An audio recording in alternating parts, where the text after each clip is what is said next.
right, we're going to talk about LA.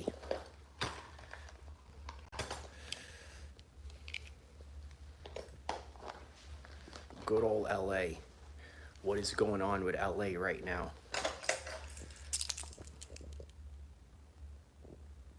Los Angeles, let's go do this.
All right, so everybody that's tapped in, don't forget to like and subscribe. We're going to talk about...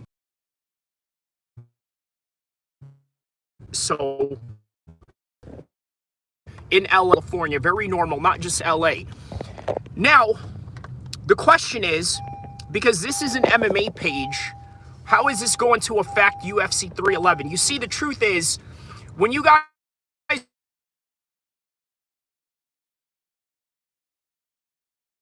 watch news, whether in a particular city, right? Usually, I'm going to be honest, a lot of you guys really don't care. You really don't care about what is going on in the city. And guess what? This is literally why we have this live stream going on right now, is because I'm trying to explain to you that I know you don't care about what's going on in LA. Because if you're a UFC fan, the only thing that you're worried about in January is UFC 311. And that right there is in jeopardy at the current moment of time. UFC 311 is in jeopardy.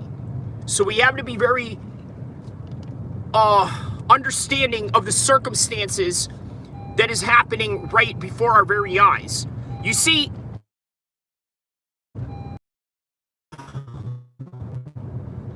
January 8th streamed through, there's issues with the sounds or what. I don't understand that expression, but anyways, there's a lot that's going to be at stake here when it comes to whether this fight is going to happen or not. And there's a good chance that it's not going to happen, but the question remains,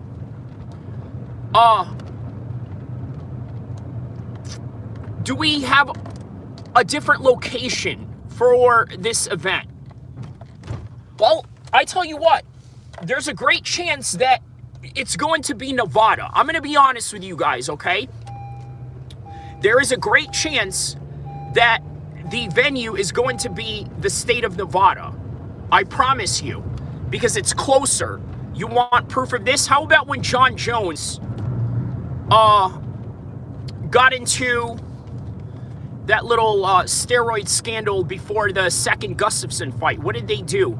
They moved the fight from Vegas all the way to LA, right? They moved the fight from Vegas all the way to LA. So it is a great possibility that they will do exactly that. But who knows? You never know. Hold on, I'm gonna drive back to my crib, get a chair, because where I'm going, by the way, guys, stay tuned, because you know where I'm gonna go? I'm gonna go to one of the forest areas here so that I can show you a little bit of some context as to what is going on in this side of the world, okay? So stay tuned. Everybody stay in the chat. Everybody stay online because we're going for a ride. By the way, I'm gonna give you guys a bit of a tour in the, what do you call this? in the Yolo County of Sacramento. Hold on just a second.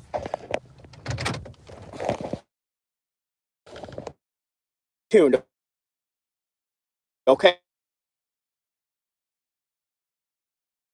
Hey, hold on. I'll be right back.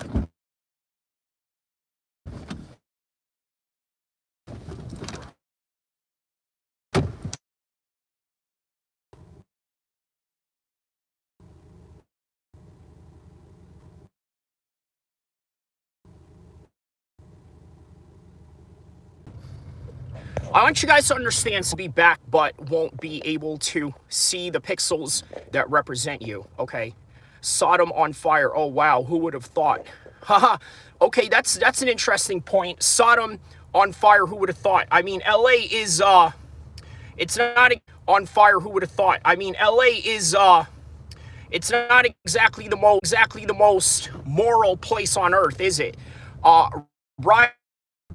Any of those people easily cause a fire in their area. Very easily cause a fire. And this is how these things happen, and it spreads like wildfire, as they say, right? And well, now we got to think about whether there is going to be a fight for UFC 311. Now look, LA is the place where the Olympics are going to be hosted in 2028. So as a result of that, I mean, that's a long way. I'm sure they're going to rebuild everything by then. The construction companies for sure are going to get paid off of this natural disaster. That's a fact. A lot of the people that work in construction, that work in these particular areas and these particular expertise, they're going to be making all of the money for this unfortunate incident that has happened.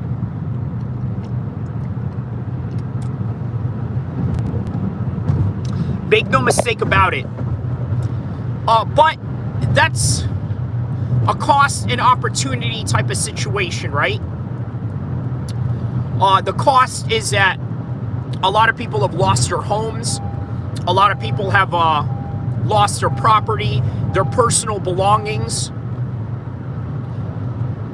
memories of pictures, although it's not the 90s anymore, right? It's a digital age where most of your pictures are available online. Now, God forbid, let's say you get banned from a social media site, then bam, just like that, all of your content is gone. Everything, right? Everything that you've worked for is gone, just like that, when it comes to the pictures, when it comes to the memories. But I will say, if you've ever been banned by Facebook before, they do give you an opportunity to download all of your content in some kind of way. So let's keep that in mind. Let me show you where I am right now, okay? Just to give you guys a little picture of where I'm at.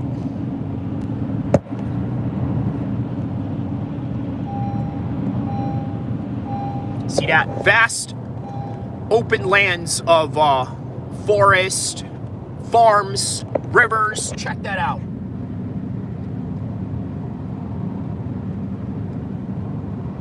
In that same river, we would have big ships coming through from around the world, whether that would be from Hong Kong, Panama, wherever, right? They got it everywhere around here. So I'm going to give you guys a little bit of some tour of my little hideout spots. So I got into this beef with Smack. For those of you that have been following my channel, right? The dude that was on here, Smack, I believe he was on the Mike Tyson and Jake Paul fight, and then the next day we also did a live stream for the Jon Jones and the Stipe Miocic fight. Well, yeah, me and that guy, we had a little bit of a fallout because he was upset that I called Jay-Z a nuts. Can you imagine? This is a guy who, I mean, he doesn't even know Jay-Z. Like, I could understand if Memphis Bleak, sorry, I give him the location, I tell him where I'm at, and what does he do? He says, N-word. That's 40 minutes from my house. I'll tell you where he lives at. It's nowhere near 40 minutes, okay? I can tell you that. The area that he lives at versus this area is not really that far. And guess what? If you want to run the fade with somebody, you better make sure that there are no cameras around. So guess what? I try to facilitate that. But as a result,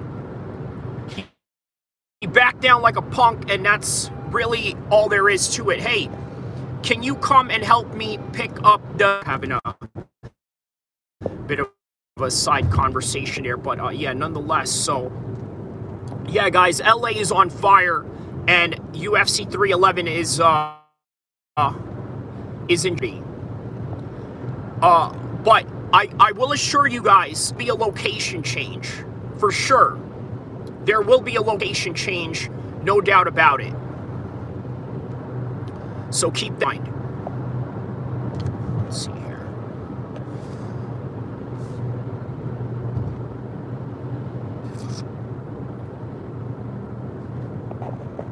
Show you guys some more. I'm about to cut this guy off right here. Watch.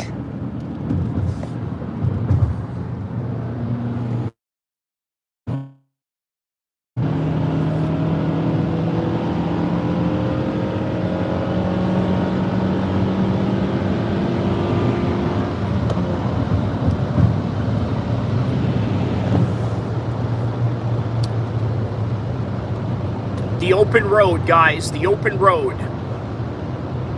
Ain't nothing like it. What does this say right here? Shalom, rising, grand rising, happy new year, and yeah. All right, shout outs to D Brown, my man. Shout outs to you. Let me know where you guys are from and what part of the world you're at. Don't forget to like and subscribe. We're heading into no man's land right now. I'm going to show you my little hiding spot and where I ask people to come through to pull up for some fades, because there ain't no cameras around here. Unlike the no jumper situation with Adam and Whack, right? Obviously, for those of you that follow No Jumper, Whack 100, and the LA hip hop scene, there was a beatdown that happened at the No Jumper studio, and it left one person in a coma right now, which could lead to very bad results if it gets bad enough for that person.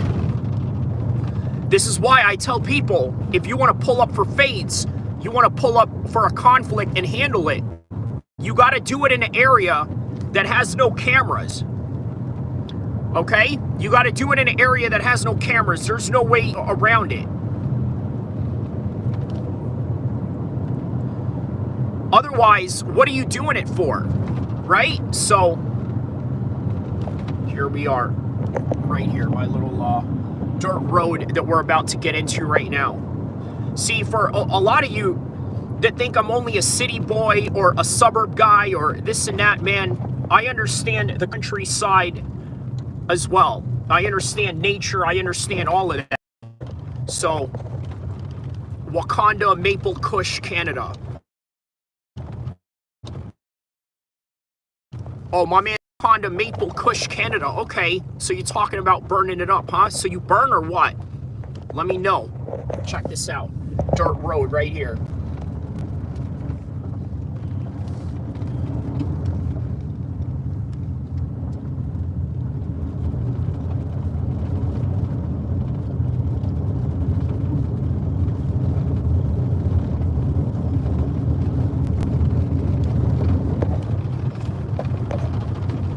What do you guys think of my, hopefully I get some connection here. So, here we are, right here, guys.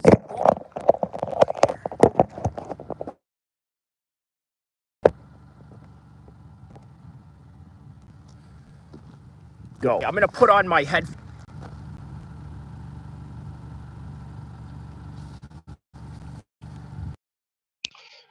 Okay, can you, oh. Okay, can you guys hear me? Let me know if you guys can hear me. I had to put on my headphones for this one. Mic check. 1 2 1 2. Let me know if I'm being heard. Mic check. 1 2 1 2. Throw me a one on the comment section if you can hear me. Mic check. 1 2 1 2. Mic check. 1 2 1 2. Just to make sure you guys can hear me. Okay, we're gonna get to the topic at hand with UFC 311. Can you hear me?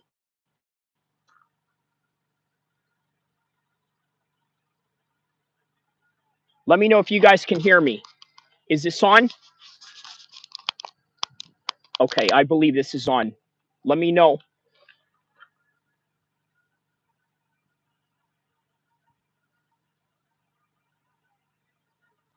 Able to hear you, a little muffled as if in armpit. Okay, so good. Islam sleeps Armin. Yes, hopefully there is a fight to happen first and foremost, right? That's one of the things that we have to worry about is if there is even going to be a fight going on in the first place. So that we don't know.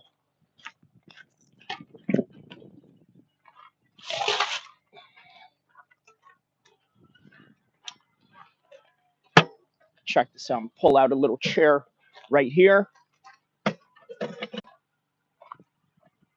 Have a little sit down.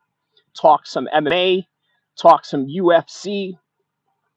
Jerry getting slept by Jamal. Jerry, yes. You know what? Jerry is actually a good matchup for Jamal Hill, right? Or I'm sorry, the other way around. Because styles make fights, and for all we know, he could probably outpoint him for all 3 rounds. That is given that this fight is only 3 rounds. So if the fight is, let's say, only 3 rounds, a great chance that he outpoints him. And I'm sorry, Jerry has a high susceptibility of getting knocked out because he's just technically inefficient. Will Umar be unbeatable like his brother Khabib? Zark81 asks. You know what? I'm gonna say yes on that one. Okay, because right now the 135 division is very tough. Just like Khabib had a very tough outing in the 105 division. However, he might even fight longer than Khabib because I don't know. I feel like he got the title shot a whole lot quicker than Khabib did. I mean, Khabib had to wait from like I believe 6 years after his debut. Omar, he's he hasn't been in the UFC that long, and he's already got a title shot.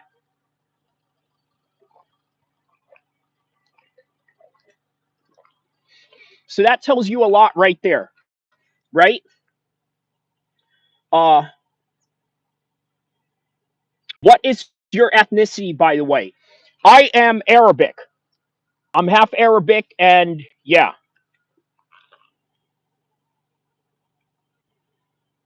What is yours? Let me know what your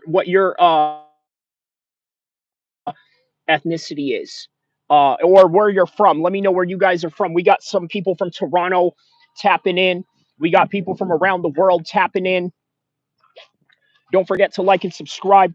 I'm about to talk to you guys about why this natural disaster happened. Okay, there's a religious aspect to it that I want to share with you why this happened. Okay, so don't mind me if I'm Algerian. Oh, okay, that's what's up, man. Uh, that's what's up. Shout outs to Algeria, by the way. Very beautiful country. Uh, great people, Muslim people at that, and yeah, you couldn't ask for more when it comes to Algeria. But speaking of religion and things of that nature, all right, this is what I'm going to talk to you guys about, right? Now, look, first and foremost, I love Los Angeles, California. I absolutely love LA. LA is one of my favorite cities on earth, no doubt about it. It is absolutely one of my favorite cities on earth. I love everything about LA. I love everything that it has to offer. I love that there's a lot of opportunities in that country. Can Ankalaev beat Pereira? Yes, he can. And I'm going to get to that in a second. So, as much as I love LA, as much as I love the people down there, as much as I love everything about it, I have to be honest from a religious standpoint and say, you know what? This particular land is corrupt. There's a lot of corruption going on. There's a lot of zina. There's a lot of fornication. There's a lot of drug use. There's a lot of gang banging that goes on in LA. Now, look, I'm not the type of person that comes to, let's say, uh, violence in any kind of way, right? I'm not the type of person that what happened in LA. Oh, shout out to Zane Musa Boxing Dosage. So, Zane, what happened in LA was that there's a forest fire going on, right? I believe one hotel got set on fire. It caught on to, I believe, a piece of wood or a piece of tree. And then once the fire hits the tree, it starts spreading like wildfire. And at this time of the year right now, it's a little bit colder. Shit, you okay? Oh yeah, I'm okay, brother. I'm in Northern California right now, so everything is okay. Zark81 says LA is a cursed place. It is, brother. It is. Look, I told you, Mr. Algeria, Zark, right? I love LA. I love everything about it. I love that it's a big city. I love that there's great opportunities with different types of jobs, whether that would be media, whether that would be films, or whether that would be TV or podcasting. They got it all. And then they got the history behind them, which, by the way, all got burnt down. But by the end of the day, LA is an extremely corrupt place. It is an extremely corrupt place. And as a result, man, this is the reason why all of this happened, because Allah doesn't let anything go unpunished. And that's something you always got to remember. You always got to remember that Allah never allows anything to go unpunished. So understand that. Okay, what did my man here say? Trump won't change anything in America. It would still be the same. You know what? Facts, bro. What did he say here? Oh yeah, facts, bro, from Zane. And then Zark says Trump won't change anything. Look, so Zark, I got to tell you, there's some truth to that, right? Because right now, Trump is going to be in office while all of this is going on. So now he's got to deal with LA. Now Trump got to deal with Syria. Now Trump has to deal with the conflict with Palestine and Israel. And now he's got to deal with the economic mess that Joe Biden and Kamala Harris left behind. I think you're right about that. It's going to be very difficult for him to change things around. And as a result of trying to change things around, he's going to be met with resistance. Now, I will say the Republican and Senate and Congress right now are in a dominant position, right? It's all mostly Republicans, so they're not really going to fight him on a lot of different topics and issues. So let's keep that in mind. Okay, yeah, so that's something you guys have to understand, right? Nothing on this earth goes unpunished. And LA, as much as I love it, it really is a place of deviant people. It really is, man. Look, I got a lot of homies in LA. I got a lot of family in LA. I got a lot of good friends in LA. I got a lot of close associates in LA. And guess what? LA has some of the best gyms in the world when it comes to boxing and MMA. Ask my man Zane Musa Boxing Dosage about that. He's got his homie Hamza Shiraz that trains up in here. One of the best boxers in the world, coming straight out of the UK right now. So,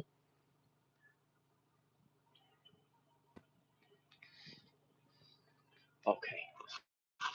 Yeah, man. As much as I love LA, this is just a reality of LA in general, right? It got burnt down simply because there's just, I don't know, man. I mean, it's an accident. It's an accident, but you know what? It was an accident that caused a disproportionate amount of disaster, right? So let me see if I can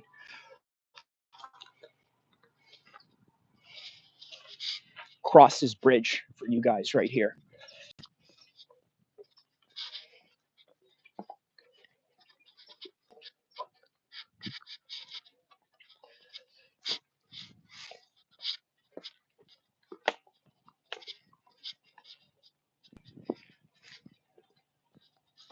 Yeah, see, getting a little.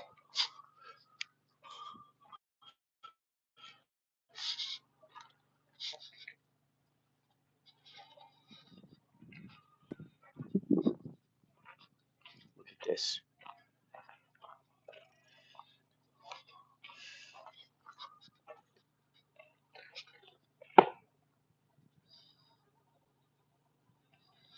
What did this one say? Many Armenians live in LA. Yes. And okay, so you just brought up a very interesting conversation topic at hand, right? Many Armenians live in LA. Yes. So the fact that many Armenians do live in LA,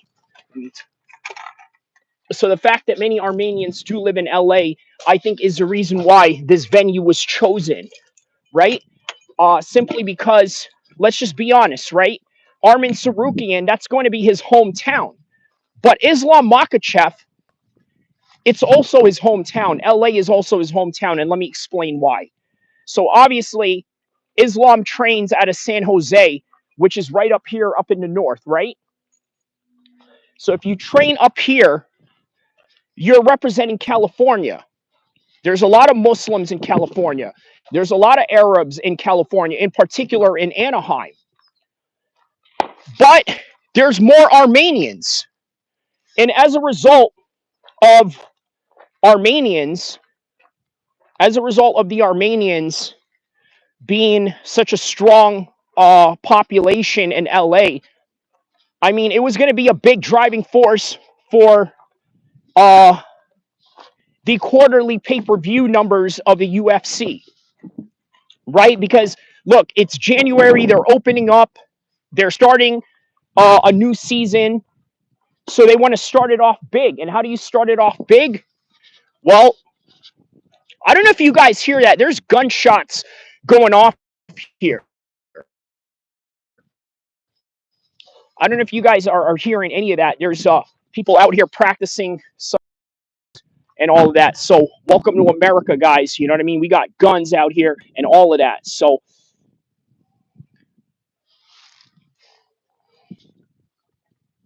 your predictions for DDP versus Strickland. Who takes home? Let's see here.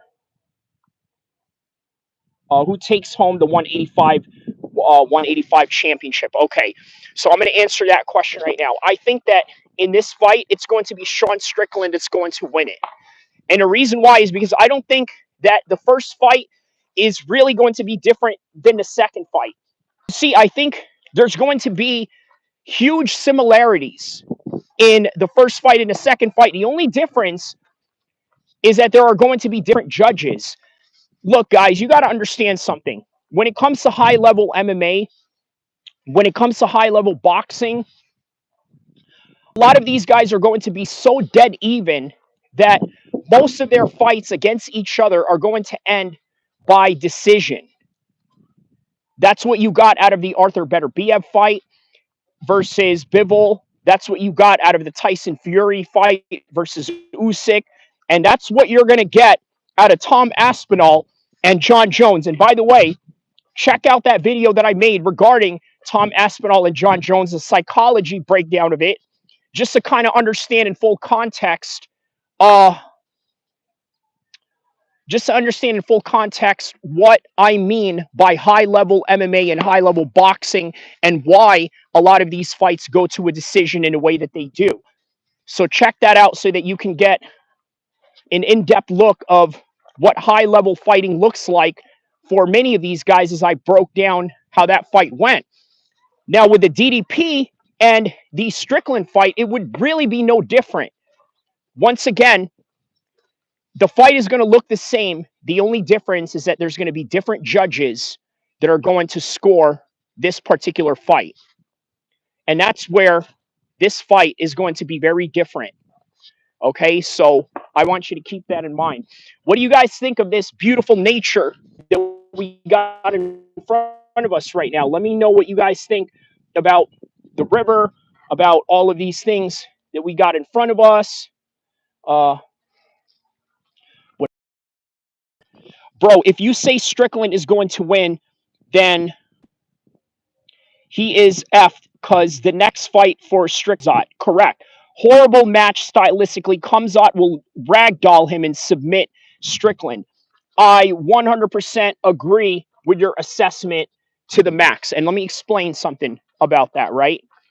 Sean Strickland, back 2019, came onto my Facebook page when I made a video about, weirdly enough, the forest fires that were going on in Brazil.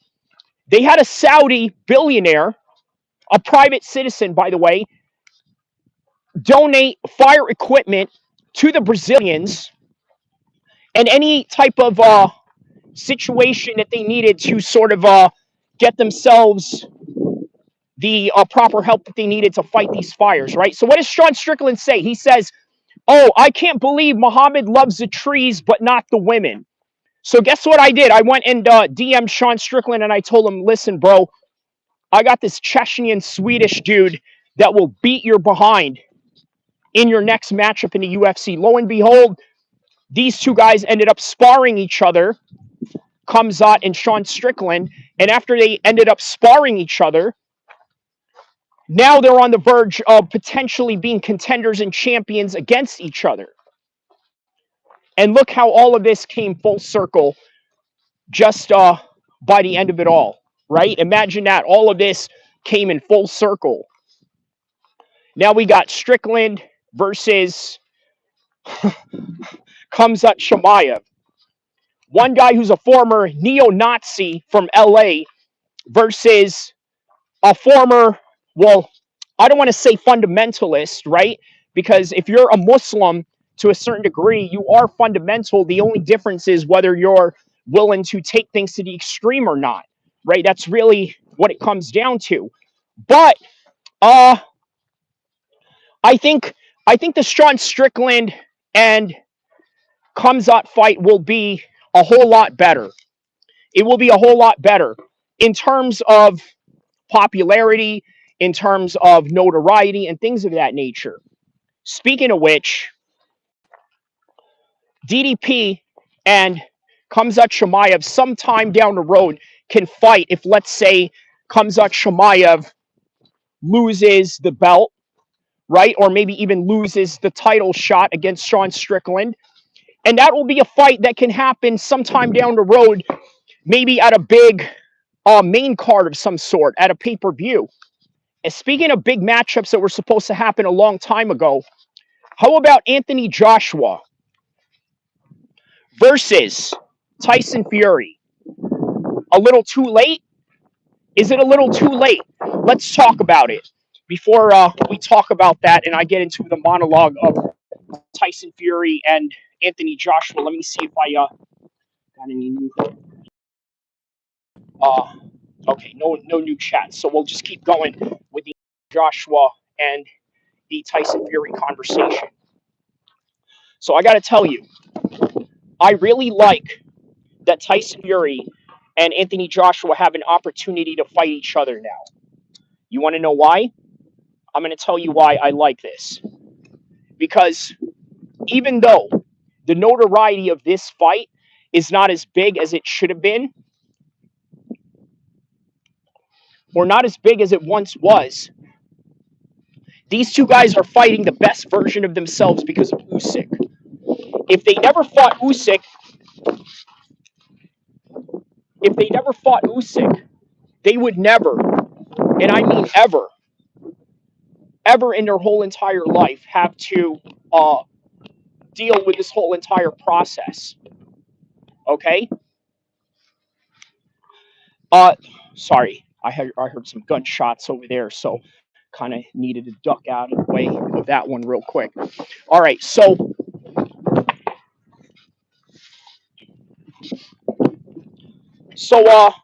yeah, man, if it wasn't for Alexander Usyk, Tyson Fury, and Anthony Joshua would not be the best version of themselves right now.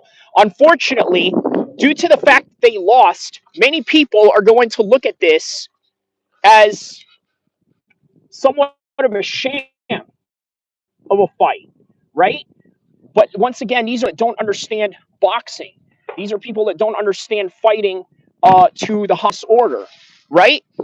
Yes, Anthony Joshua and Tyson Fury are no longer world champions, but they are better fighters as a result of the Alexander Usyk fight. Always remember that. They are better fighters because of that fight.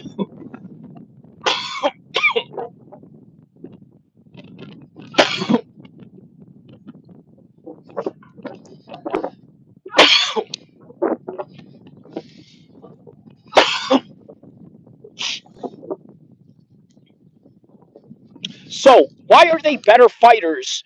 Because of Alexander Usyk and having two fights with both of them. Because they had to step up their A game. Can you imagine? You got to step up your A game to a guy like Usyk, right? A guy who's smaller, but a guy who is dangerous. Now, because of Alexander Usyk, Tyson Fury and Anthony Joshua are better, bigger men because of it. Now, here's the only concern that I have with Anthony Joshua taking on Tyson Fury. His chin is suspect. I swear to you. The chin of Anthony Joshua right now is suspect. Dubois damaged Anthony Joshua to the fullest extent. He absolutely damaged him, unfortunately. And it's going to water this fight down a little bit. Because although they are better than they were before, the reality is that he's damaged, even though he's better, which creates a vulnerability in the stage of Anthony Joshua's career. I want you to keep that in mind. He's in a very vulnerable stage of his career.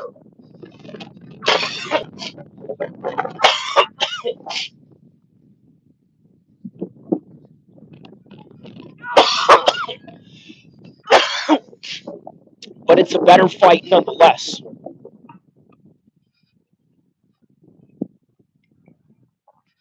So always remember that. Always remember, it's a better fight.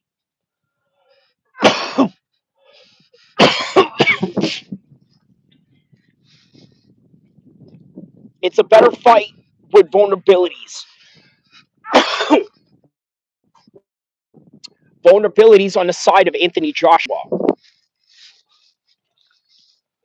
But as for Tyson Fury, listen, guys, I'm going to be honest.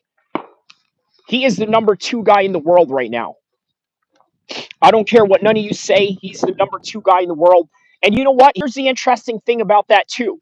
Daniel Dubois is potentially the number 1 guy in the world. And you're probably wondering, how is that possible? He lost to Joe Joyce. Guys, welcome to heavyweight fighting. This is heavyweight fighting in a nutshell.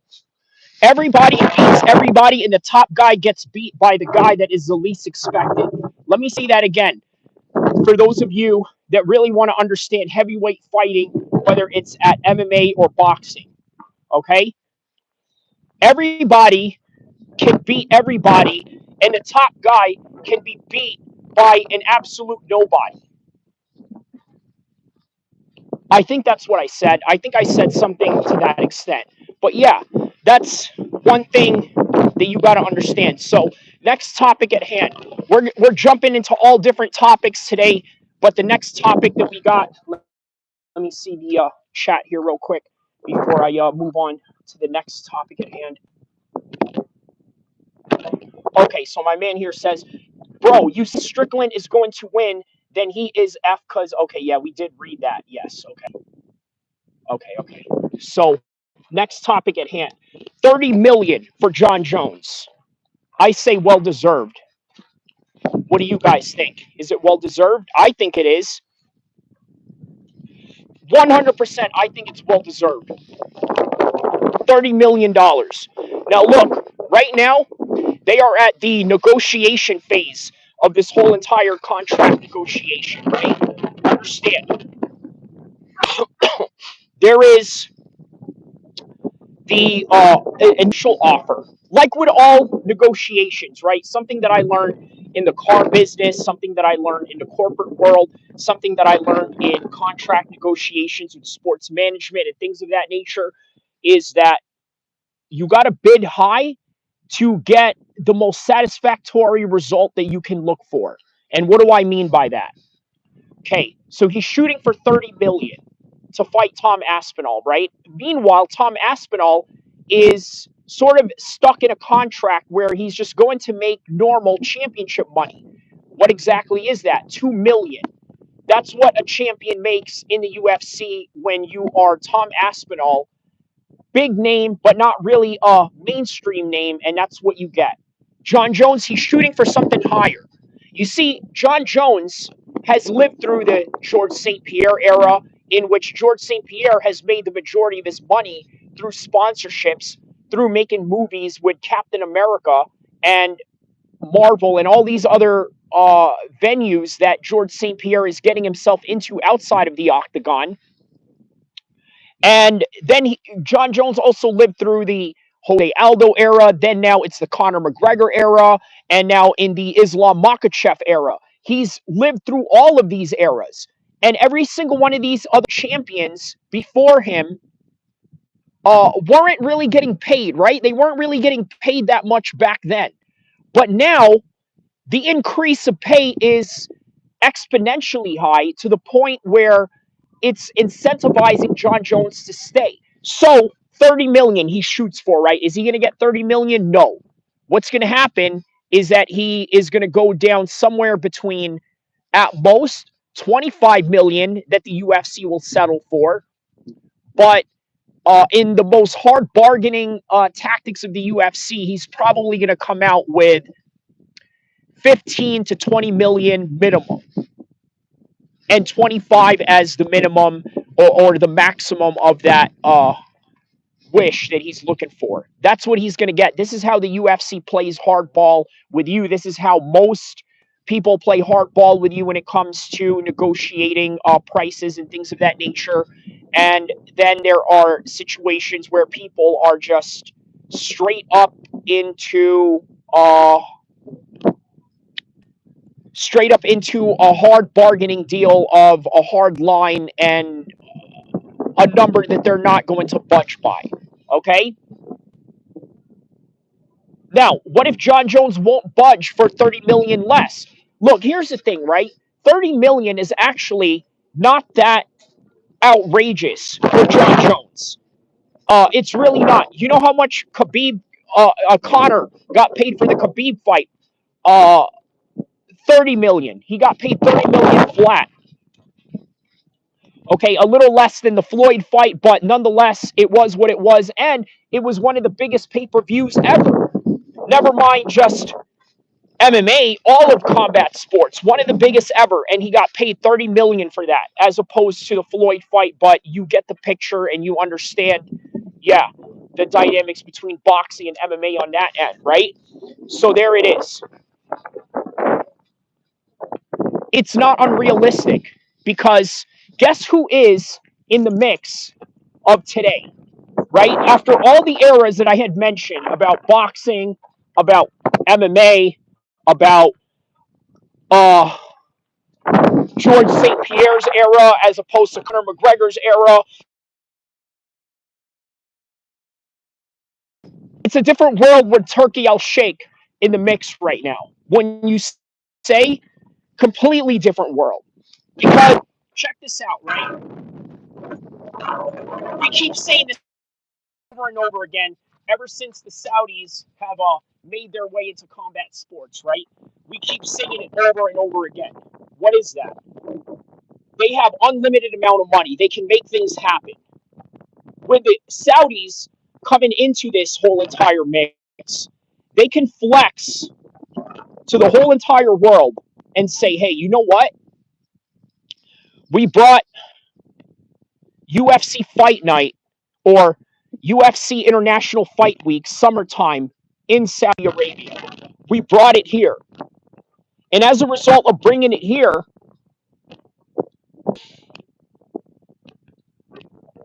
it's a big flex for the nation. So they're going to be incentivized to pay Jon Jones that money, maybe even Tom Aspinall under the table money. That is a possibility. Okay? So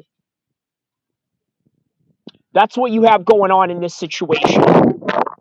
You got Jon Jones, who wants 30 million after years and years, by the way,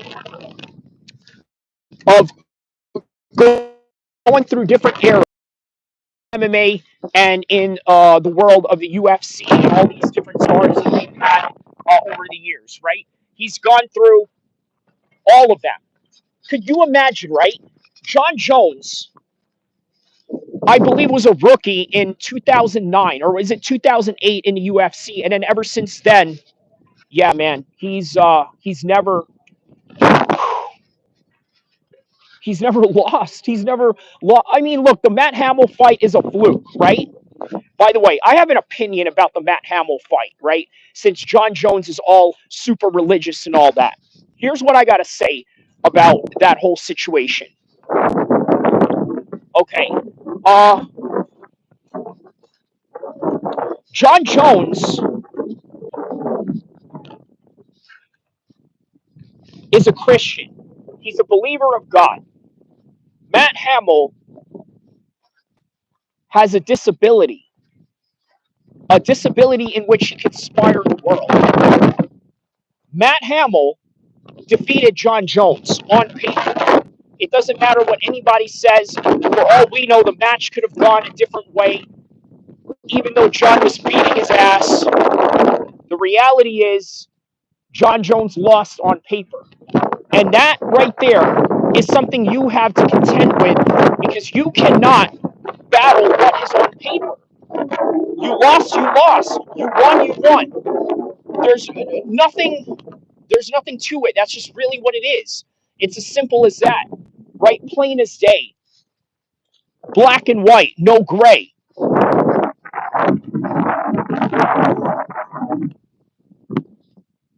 And Matt Hamill won. So that can inspire a lot of different kids around the world.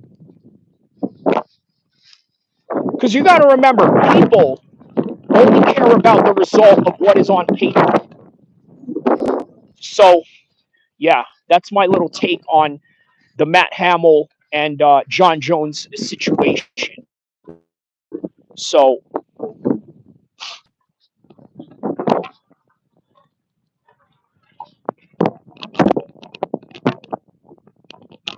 finally, another live, my boy. What's up? All right, my man.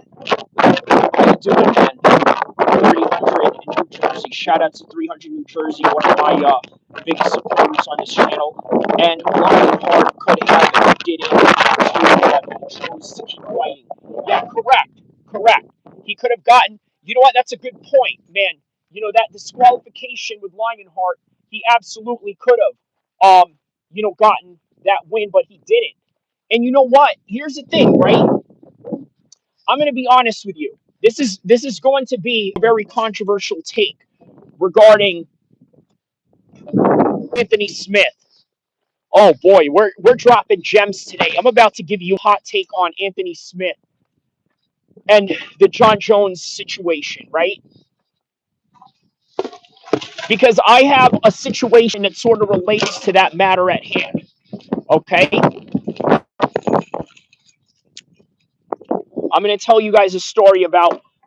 Okay, so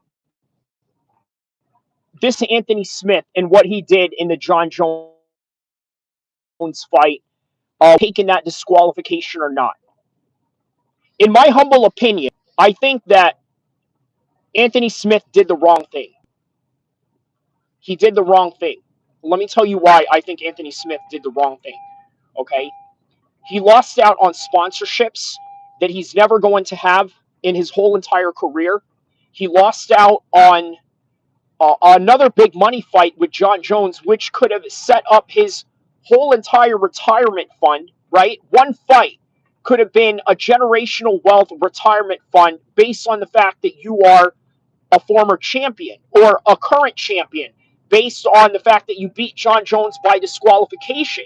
And then you create this George Groves versus Carl Froch type of storyline with him just for more money later down the road.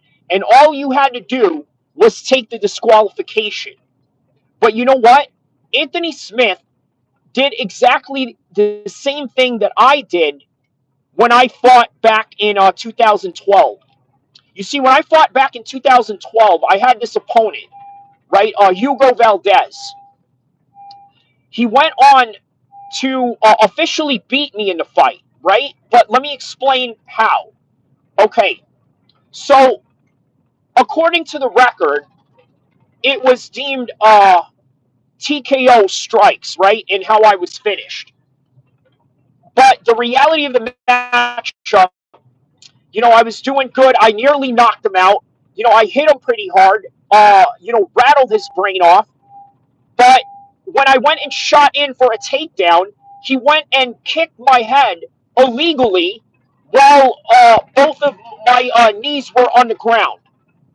Okay, so instead of just staying down and allowing the referee to create that disqualification, I stood right back up and fought again. Okay, but later down the road, it was ruled a no contest, and as far as I'm concerned, it was a fight that happened on paper, but on paper, by the end of it all, was just nothing more of a no contest.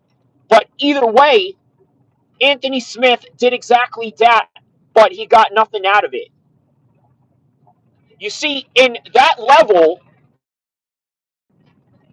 of MMA, the only thing that really matters there is just, the reputation. Okay, so you had a no contest, but you almost finished him, and then he almost finished you, or he did an illegal move, and then as a result, that's what ruled it. That's what it is, right? It didn't change my life financially in any kind of way. It didn't change anything that I had going on. It didn't change, the fact that I continued on training and doing all these other things involving MMA. It didn't change any of that. But for Anthony Smith, it would have changed a lot for him because it was a bigger fight. It was a championship fight. And then on top of that, he really had money behind just holding. Sorry, very bad reception in this area. I was saying that Aljo, on the other hand, he did exactly that and took the belt. But after he took the belt, he then proved on that he was a real formidable champion. That was until he lost to Sean O'Malley. But that's the reality of the fight game in and of itself, right? Uh, so going back to Anthony Smith, I really think that he made the wrong decision. Because even my coach, uh, in that fight, when I went back to the locker room, he said, "Man, listen, next time just stay down, right? Especially with something like that, you couldn't just stay down, right?" But obviously, it got ruled a no contest later down the road, and that's what it was, due to that illegal hit. But Anthony Smith, man, I'm telling you, people forget, man. People forget. Anthony Smith missed out on a bag. And that's the reality of it. He missed out on the bag. Yeah, he missed out on a bag that he could have had. It's sad. It's sad to think about. But Anthony Smith, man, you really missed out on a bag.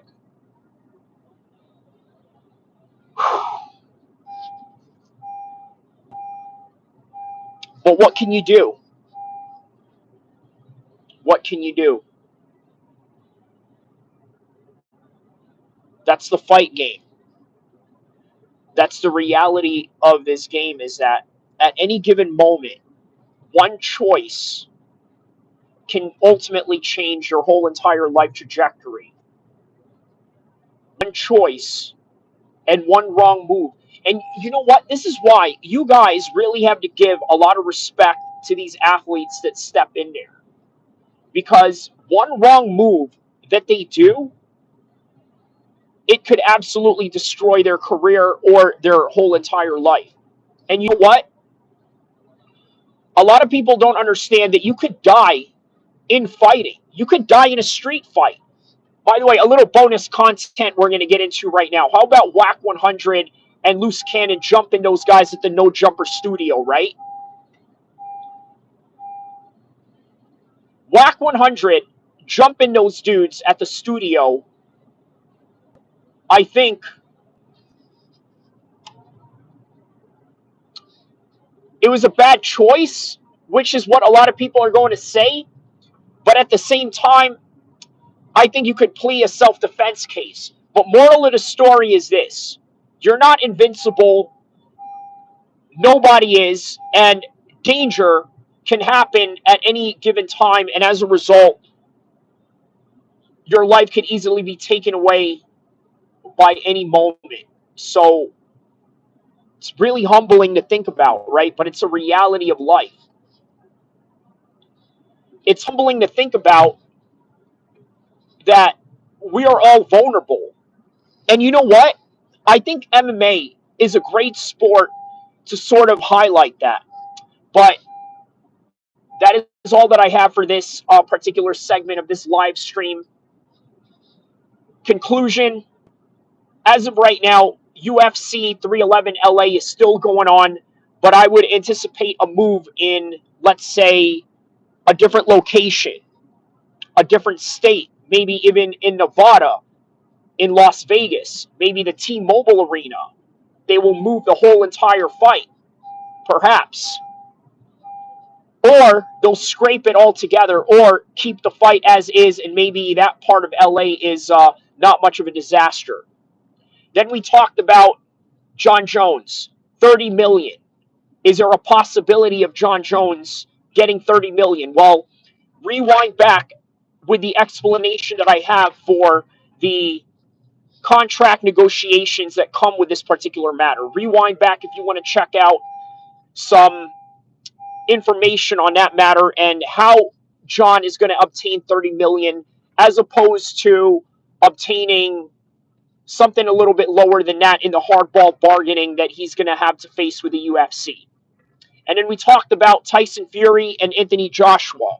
Is the fight a little too late? Who knows? Maybe it's a little too late for that fight.